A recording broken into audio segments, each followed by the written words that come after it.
BFM Business, l'heure H, le rendez-vous du cercle des économistes. Avec Olivier Passery ce soir et Stéphane Carcillo qui sont accompagnés d'Emmanuel Le Chypre aussi qui viennent nous rejoindre. Olivier Passery, Stéphane Carcillo, évidemment, on parle de ce blocage de la France, mais on va essayer peut-être aussi de voir s'il y a on peut parler de renouveau du dialogue social. Moi j'ai d'abord une question un peu basique, on parle de cette loi travail, l'article 2, est-ce qu'il faut le modifier ou pas? La question qu'on se pose tous, je sais pas, je vais peut-être commencer par vous Stéphane Carcillo, parce qu'on s'en souvient, vous avez écrit un livre avec Pierre Cahuc. Est-ce que vous pensez que cette loi, telle qu'on la connaît aujourd'hui, elle peut créer des emplois? Encore. Il y a plusieurs dispositions dans cette loi qui peuvent créer des emplois si on se fie à ce que nous dit l'analyse économique, surtout les études empiriques qui ont regardé l'impact de réformes similaires dans d'autres pays. Donc il y a d'abord un premier point qui d'ailleurs fait pas tellement débat en ce moment, ou plus tellement débat, c'est la sécurisation du motif de licenciement économique. Quelque chose qui est extrêmement important pour booster les embauches et améliorer la productivité, c'est-à-dire la création de richesse dans les entreprises. Ça leur permet de mieux prévoir le coût de leur restructuration et d'être certain que si les projets qu'elles lancent ne marchent pas, elles pourront se séparer d'un certain nombre de postes. Oui, il reste quand même le niveau national ou pas, hein, parce que ça c'est sur la table. Hein, voilà, mais sachant que la France est le seul des grands pays de l'OCDE pour lequel l'appréciation de la situation économique de l'entreprise se fait au niveau du groupe et non pas de l'entreprise, et en plus le seul pays pour lequel cette appréciation se fait sur un territoire international et non pas la France simplement. Donc là-dessus il y a eu un recul, c'est vrai, alors que c'était de nature à rendre la France plus attractive pour les investisseurs étrangers. Malgré cela, je pense que cet article sur le licenciement économique et aussi l'article 2, le fameux article 2 très contesté sur la capacité à adapter la réglementation au contexte local des entreprises sont de nature à créer des emplois. On l'a vu par exemple en Espagne. L'Espagne a fait une loi en 2012 qui ressemble très fortement à la loi El Khomri et ça a permis de créer 300 000 CDI supplémentaires sur l'année qui a suivi et ça a fait baisser le nombre de CDD par rapport à ce qui se serait passé sans la loi, donc c'est potentiellement une réforme importante. Je rappelle que vous êtes prof à Sciences Po et prof à l'ECDE, justement, enfin pas prof économiste à l'ECDE. Olivier Passery, vous êtes prof à Paris 8. Vous pensez que ça peut créer des emplois, cette loi telle qu'elle est là? Vous défendez cette loi? Non mais attendez, il faut arrêter les conneries. Cette loi est un immense progrès. Alors, point numéro 1, ce gouvernement ne sait pas communiquer. Donc il a été incapable d'expliquer que sur un certain nombre de dispositifs qui ne sont pas révolutionnaires, dans la première formulation, il y avait des dispositifs qui étaient beaucoup plus en rupture, on les a abandonnés pour des raisons de consensus social, ce qui est très bien. Le CPA, ça veut dire que les travailleurs en France, et en particulier les jeunes, vont pouvoir emporter avec eux leur bagage de formation, de compétences, etc. C'est une rupture majeure dans l'histoire. La possibilité de faire des licenciements économiques de manière plus précise, de manière plus entre guillemets scientifique, c'est un avantage dans un pays dans lequel aujourd'hui 80% des licenciements se font par convenance personnelle, c'est-à-dire en gros où tu pars, où je te casse la gueule. Donc franchement sortir de ce modèle c'est quand même un progrès majeur. Et les accords d'entreprise, on voit bien que au niveau des entreprises, on peut avoir pendant un temps, ça ne veut pas dire que c'est défini, un accord sur plus de travail, un peu moins de salaire, pour essayer de maintenir l'emploi, et ça, il faut l'encourager. Après, il y a des propositions à faire pour améliorer la loi telle qu'elle est, mais en gros, la loi telle qu'elle est un immense progrès social à mes yeux. Si mal vendu. Si on supprime l'article 2, elle ne sert plus à rien? Non, il restera la disposition sur le licenciement économique, mais je pense que l'article 2, c'est un article qui montre... l'article 2, il permet de réformer les réglementations sur le temps de travail en laissant un petit peu plus de marge de manœuvre aux entreprises et aux syndicats pour négocier à leur niveau ce qui est le mieux. Voilà. Et l'article 2, c'est aussi l'exemple de ce que serait le Code du travail lorsqu'on l'aura réformé pour que, pas seulement sur le temps de travail, mais sur d'autres chapitres, on puisse déroger au Code par accord. Alors c'est un peu extraordinaire et peu compréhensible pour les Français qu'un syndicat s'oppose à ce qu'on donne finalement plus de pouvoir à la négociation d'entreprise. Parce que finalement, cette loi, c'est ce qu'elle fait. Elle veut donner plus de grain à moudre aux syndicats mais en même temps, pour négocier. L'argument, il peut se comprendre, hein, c'est de donner, effectivement, de dire qu'au niveau de la branche, que toutes les entreprises d'une même branche soient à peu près soumises aux mêmes règles, qu'il n'y ait pas de dumping social entre les différentes entreprises. Mais le problème, c'est qu'aujourd'hui, il y a un problème de représentativité des syndicats en France et aussi de représentativité du patronat qui fait qu'on ne sait pas très bien qui négocie au niveau de la branche. C'est très obscur. La branche aujourd'hui en France, c'est pas un très très bon niveau de négociation parce qu'en fait, on ne sait jamais qui négocie et on ne connaît pas très bien la représentativité de ceux qui ont négocié les accords. Et malheureusement, aujourd'hui, en France, la tradition, c'est d'étendre automatiquement, quel que soit le niveau de représentativité des signataires, les accords de branche. Ouais. Dans ce contexte, il vaut beaucoup mieux inciter de négocier au niveau local de l'entreprise, où là où on sait qui négocie et on sait quelle est la représentativité. Le chef d'entreprise, c'est le chef d'entreprise, et puis les syndicats, on sait ceux qui vont négocier. C'est pas forcément définitif. On négocie à un moment donné, on négociera un an après. L'avantage de l'accord d'entreprise, dans l'extraordinaire majorité des cas, c'est de coller à la réalité. Après, cette réalité, elle change. Et d'être très souple, effectivement. Beaucoup plus souple que l'accord de branche. D'accord, donc pour vous... Mais il faut quand même... je reviens... Alors Olivier, après Emmanuel Le Chypre, allez-y. Je reviens à mon thème principal, il faut arrêter les conneries.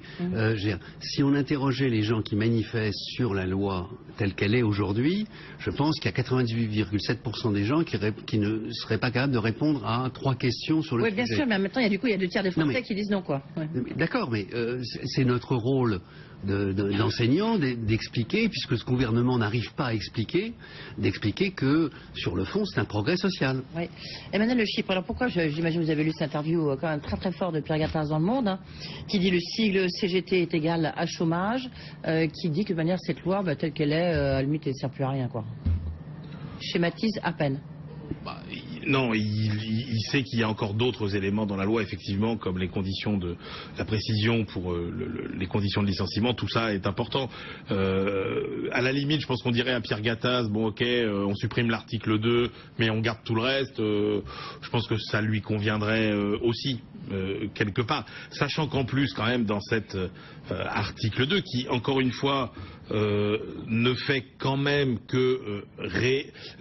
s'il fallait parler d'un moment pour l'inversion, la fameuse inversion de la hiérarchie des normes en France, c'est plutôt 2008 que 2012, la loi Xavier Bertrand, qui prévoyait effectivement qu'on puisse... Mais là, il y a quand même des choses, il y a le temps de travail, il y a les heures sup, Emmanuel, mais si, il y a les heures sup. Oui, il y a les heures sup, sauf que vous avez aussi, dans un autre article de la loi, une condition qui précise bien que tout ça ne pourra être possible que si vous avez l'accord d'un syndicat majoritaire à plus de 50%. Je ne sais pas, est-ce que vous pensez quand même que la CGT signera des accords qui prévoient une majoration c'est l'affaire Smart. Des heures supplémentaires. Référendum Smart, ce qui s'est passé chez Smart. C'est simple, c'est ce qu'ils vous disent. Hein. Moi, j'essaie de comprendre. L'affaire Smart, on vous dit, écoutez, c'est simple, si vous ne signez pas, à ce moment-là, l'usine ferme. L'argument qui est quand même recevable, alors moi j'aimerais bien avoir l'avis des économistes, c'est quand on dit, voilà, si jamais il y a la possibilité d'avoir des accords d'entreprise, c'est la possibilité pour les grands donneurs d'ordre de faire pression sur les PME, par exemple. Récupérer. Alors que la PME aujourd'hui peut dire, mais attendez, moi je suis obligé d'appliquer l'accord de branche, donc elle est protégée quelque part, entre guillemets, par l'accord de branche. Est-ce que c'est vrai que c'est plus de dumping social ou pas, si on fait Stéphane Carcillo, si on passe cet article 2? Mais je crois pas que ce soit une question de dumping social. Je crois pas qu'il va y avoir une concurrence pour le moins. Elle existe. Mais je pense pas qu'il va y avoir une concurrence pour le moins 10 ans, tout simplement pour la raison pour laquelle que vous avez évoquée, qui est le fait qu'on ne peut pas signer si en face il n'y a pas quelqu'un qui est prêt à signer. Ouais. Donc on donne pas un blanc-seing au chef d'entreprise pour qu'il ajuste la réglementation à soi. C'est pour négocier, et négocier veut dire avoir des contreparties sur chaque sujet. Donc on donne pas la clé, on donne pas la clé au chef d'entreprise, on donne la clé au dialogue social. Les arguments que nous ont opposés Jean-Claude Mailly, qui était dans le métro, et Philippe Martinez. Ils disent, mais c'est simple, aujourd'hui, surtout les rapports de force sont plutôt du côté du chef d'entreprise, avec 6 millions de chômeurs, ça c'est sûr. Mais surtout, c'est qu'on vous dit, sinon on ferme l'entreprise, on met la clé sous la porte. Bon. Mais C'était voilà ce qui s'est passé. Alors, écoutez, il y a peut-être des cas où effectivement les situations font que si on n'a pas de réforme en matière peut-être de temps de travail ou d'accord sur les salaires, la productivité est telle que on n'arrivera pas à continuer. Ça arrive, hein, mais je ne crois pas du tout aux chefs d'entreprise qui licencient pour se faire plaisir. Et j'y crois absolument pas. Licencier, c'est un coût. Licencier, c'est un coût humain, c'est un coût financier important. Lorsque les chefs d'entreprise mettent sur la table des négociations, c'est long, c'est difficile. Je pense que s'ils le font, c'est qu'il y a des raisons. Et donc, sachant qu'il y a beaucoup de PME où personne n'est vraiment armé pour négocier et où on n'a qu'une envie, c'est de récupérer l'accord de branche clé en main entre eux. Voilà, exactement. Mais le fait l'UPA nous dit, nous, on n'a pas besoin de cette loi, hein. Surtout pas. Mais c'est la négation de l'intelligence. Sur le fond, les chefs d'entreprise, ils se lèvent pas le matin en disant pourvu que je puisse licencier aujourd'hui. Et les syndicats, ils sont a priori, je te dis 3 fois pour que les auditeurs entendent bien, responsables. C'est pas tout à fait exact, malheureusement, pour certains d'entre eux. Mais sur le fond, on négocie au niveau de l'entreprise compte tenu de sa situation, et après, ce qui a été négocié hier peut être renégocié demain. Donc il y a aujourd'hui, dans le texte de loi tel qu'il existe, une souplesse qui est parfaitement adaptée à une période quand même d'extraordinaire tension pour les entreprises. Après, s'il y a des abus, eh bien pour réprimer les abus, il y a des tribunaux. Alors justement, ça va me faire le lien, parce qu'il nous reste, ça passe très vite, hein, parce qu'il faut dire qu'il était inépuisable, hein, ce sujet, puis à mon avis, on a encore l'occasion d'en parler. Et il est majeur. Oui, et il est majeur. Est-ce qu'on peut espérer qu'il y ait un renouveau du dialogue social? Mais c'est justement ça, on est au cœur du sujet. Tout le monde a le pistolet sur la tempe. On est au cœur du sujet. Depuis l'après-guerre, on a un code du travail qui enfle, et surtout depuis les années 70 d'ailleurs, de manière tout à fait considérable. Il fait aujourd'hui 3000 pages. Qu'est-ce qui s'est passé?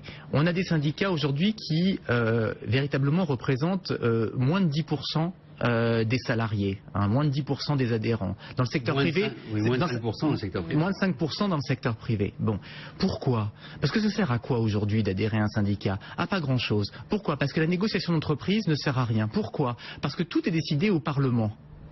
Et donc, on a une situation où on a des syndicats qui vivent de subsides publics de manière considérable. Oui, ça a été amélioré, ça a changé un petit peu.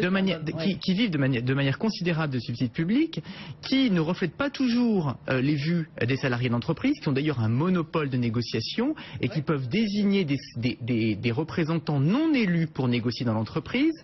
Et du coup, on a finalement un dialogue social qui est extrêmement réduit parce qu'il n'y a pas beaucoup de choses sur lesquelles on peut négocier. L'enjeu n'est pas très important et des syndicats qui représentent assez peu de monde. Je pense que l'enjeu de cette loi, c'est justement de redonner une place au dialogue social en rendant un intérêt pour les salariés de bien désigner leur syndicat pour qu'ensuite ils puissent négocier des choses importantes pour eux. Parce que les accords d'entreprise, c'est important. Je suis pour le financement des syndicats par la puissance publique pour que les syndicats soient opérationnels, ce qui n'est pas le cas aujourd'hui compte tenu de leur budget. 2, objectivement, au jour d'aujourd'hui, ils sont quand même assez largement irresponsables parce que politisés, ça ne veut pas dire liés forcément à un parti politique, mais enfin, ça revient quand même à ça. Et 3, là, il y a une opportunité d'avancer. Je veux dire, ça serait de la folie. Encore une fois, il faut que les Français prennent conscience que c'est un progrès social. Et comme tous les progrès sociaux, ce gouvernement a promu le dialogue social, ce que ne faisaient pas les gouvernements précédents. Simplement, il ne sait pas communiquer. Il est complètement autiste. Oui, donc c'est vrai que ça complique l'exercice. Emmanuel, il y a une sortie par le haut, là, en 30 secondes. Et en conclusion Je ne sais pas. À court terme? Non. Oui. Qu'est-ce qui va être décisif? Si vous voulez, quand vous lancez une négociation et que vous ne ménagez aucune marge de manœuvre ou aucune marge de négociation à personne, forcément ça se termine mal. L'histoire enseignerait que ce serait plutôt le retrait de ce fameux article 2 qui serait envisagé. Mais l'histoire... Mais à ce moment-là, vous vous brouillez avec tous les syndicalistes. L'histoire des grands rapports de force, ça s'est terminé comme ça. On a le droit à 2 propositions? Non, là, c'est terminé. Voilà. Mais c'est sûr qu'il ne fait pas, à mon avis, ça veut dire qu'on reviendra. À mon avis, vous aurez certainement l'occasion d'en reparler. Merci beaucoup d'avoir été avec nous. Rendez-vous du Cercle des économistes, Olivier Pastré, Stéphane Carcillo. Et avec nous, Emmanuel Le Chypre. Voilà, c'est la fin de cette RH. On se retrouve demain avec... on parlera de football, évidemment, parce qu'il faut commencer à s'y habituer. Merci beaucoup. Dans un instant, Fabrice Lundi et ses décodeurs.